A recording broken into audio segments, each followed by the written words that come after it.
Up now on ZX Spectrum, no, really, comes 2D indie platformer Operation Moo. In this fresh new title by Juan GM, you play a laser gun wielding spaceman who must rescue moo cows and other animals from hostile aliens. Fly your jetpack, zap baddies, and avoid weird looking slug things in your quest to save the day.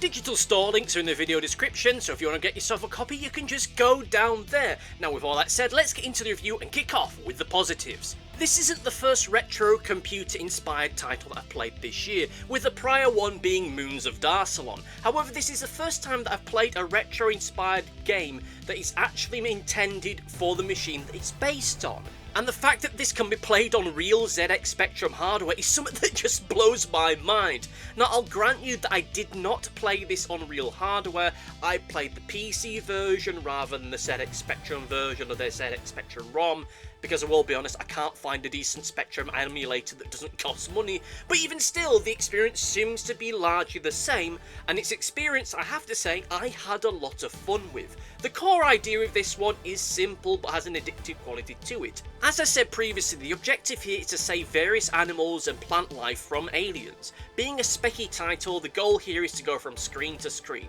with each screen having some kind of challenge. Sometimes you'll have to avoid obstacles, sometimes you'll have to get keys, sometimes you'll be taking down enemies, or a combination of all of them at the same time. Each screen isn't too complex, overwhelmingly difficult, with the difficulty curve overall feeling rather smooth. I do wish there was a little more health to be found here and there, or maybe that you started with a little more health to begin with, but this is one of those trial and error kind of affairs. If you screw something up, then you need to cope with it and remember to not make the same mistake again. Or at least try not to. And whilst the game can start to get rather difficult from the midway point and beyond, the difficulty always felt fair to me. I never felt as though it was getting too difficult too soon, with many of the deaths feeling more like a fault of me rather than the game itself being cheap or overly mean towards me. If I failed, then it was my fault and not because the developer did something wrong or miscalculated something or did something that was overly difficult too soon. And the game is short enough that if you end up losing any progress, regaining it isn't too hard.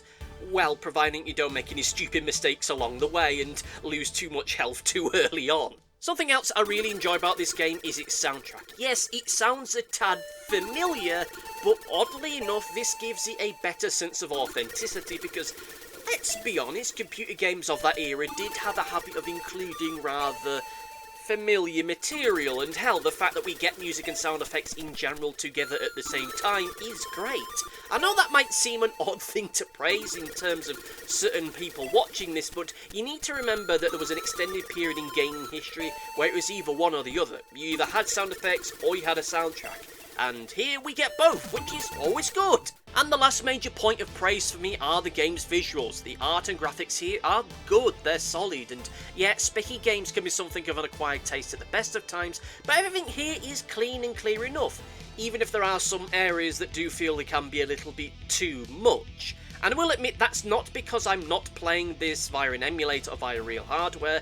That's just how the game is supposed to look, and with that in mind, if the visuals here look a little bit stretched out, it's because, well, like I say, I'm not playing this via an emulator, and if I didn't alter the screen to make it easier to see this stuff, well, this is what it'd look like.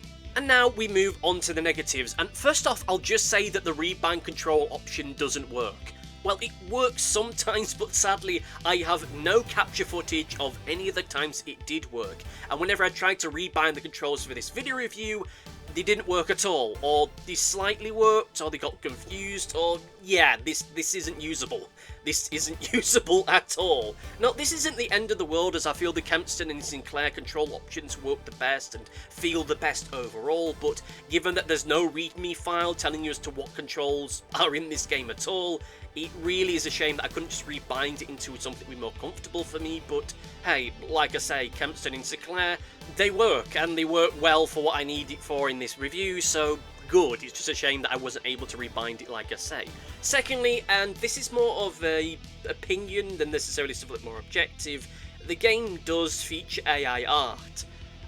Well, kind of. The game's cover and promotional art is all AI generated, hence why I've used my own for the thumbnail, and while the game itself does feature an interpretation of said art, given that this is a ZX Spectrum game, the art itself is more based on that art more so than a one-to-one recreation, so maybe this is a little bit more tolerable, as it feels like they're using the AI art for inspiration rather than using it outright, like other titles that I played recently, but even still, this is as close to being the original AI art as possible, so if, like me, you're not terribly keen on all this stuff, then weigh that as you wish. And finally, as I said earlier on, I do wish that you either started out with more health or there were more health pickups to be found throughout the game. As to be honest with you, this is a game where you need to minimise your health losses as much as possible. So if you accidentally hit something early on or misjudge the distance between you or an obstacle, it can seriously handicap you for later on. And while some of these accidents can fall down under the spectrum of get good, getting hit by an alien during a screen transition isn't really something you can really get good from. But with all of that said and done, would I recommend it? And yes, I would. Operation Moo is a pay what you want title, and for the cost of a cup of coffee, or a speedboat if you're feeling particularly generous, you get a decent little platform that is fun to pick up and play, with solid controls, a good soundtrack, and a fun loop with plenty of strange aliens and places to see. Yes, I'm not too keen on the brief, and it really is brief, use of AI art in this game, and I do think that the game itself needs a little bit of rebalancing here and there, but with that said, this is a solid title. Numbers wise, let's give it a good 55%, a solid score for a solid game.